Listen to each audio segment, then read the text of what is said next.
Now by Rick from Gorilla Services, who came in from Charlie Lake this morning. How are you doing today, Rick? I'm doing amazing. How are you today? I'm doing very well. Thank you very much for taking some time with us today. I know you had scheduled you to come in a couple weeks ago or a month ago or something, and last minute you had an emergency you had to take care of. So thanks for rescheduling and coming back. For people who don't know what Gorilla Services is all about, tell us a bit about what your business is and what you do there.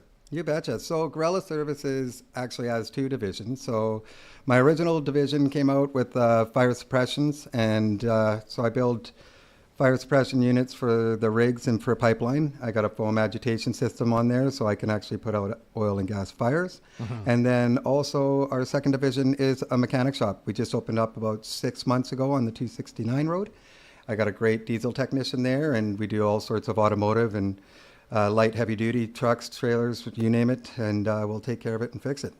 Now, when you say you provide the services, does that mean you know, in an emergency, maybe even like the sort of like something that happened to you a couple of weeks ago when you couldn't be here, you go out and deal with a fire, or is it you provide the equipment that then the company can use to deal with a fire? So for that side of things, so basically it's preventative. So Yeah. I provide the equipment to prevent anything that happens out on site. And I'm glad right now too, a lot more people are being preventative about this with the fires that are happening now. Absolutely. Right. So what'll happen is a company will call and then reserve a fire suppression unit for a job.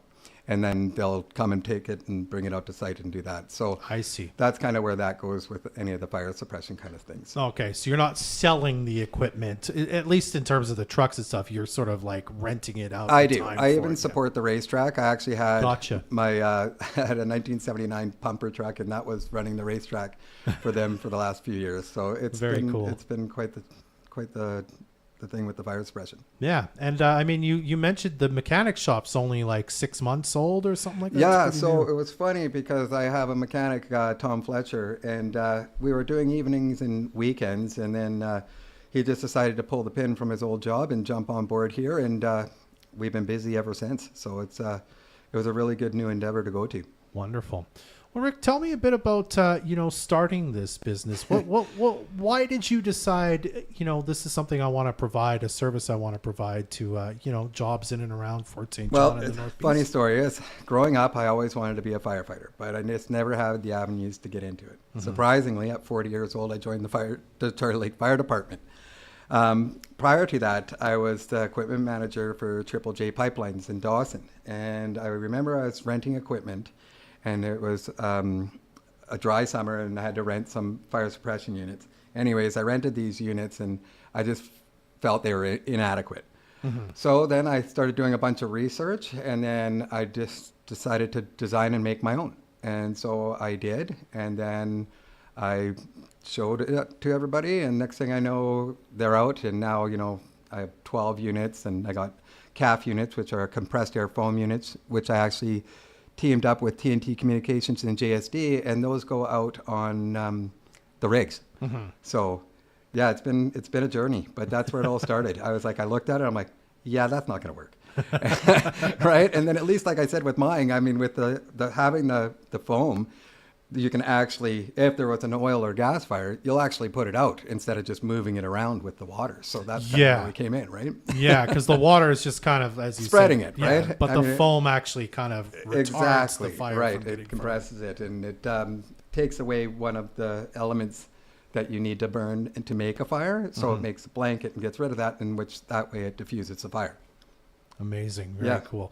And I mean, I guess you're in Fort St. John in the area, so there's lots of work like this available around here. These last few years have been, everyone doesn't want the fires, but in my head, it's like, if I can help prevent it and do it this way and make more units that way, then that's a bonus to everybody, if you know what I mean. So, absolutely.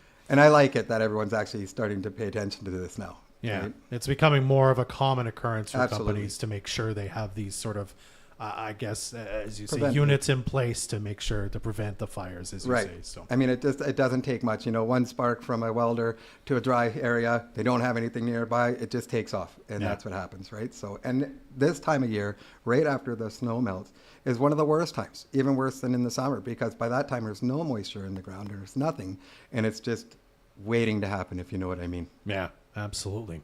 All right, Rick. Well, if someone's listening right now and they're interested in your services and some of the things you can do, how do they get in touch with you to, rent out something for a bit for a job, or maybe make use of it's not that hard. Just give me a call. My phone number is 250-263-8550, or visit me on the web at www.gorillaservicesinc.com. And there's a request form on there, and you can reach me that way as well. Wonderful. Well, Rick, it was really nice of you to stop by today. I'm really appreciative of your time. Thank you so much. Thank you very much for having me. You have a great day. You too. Join us next Thursday for the next edition of Vocal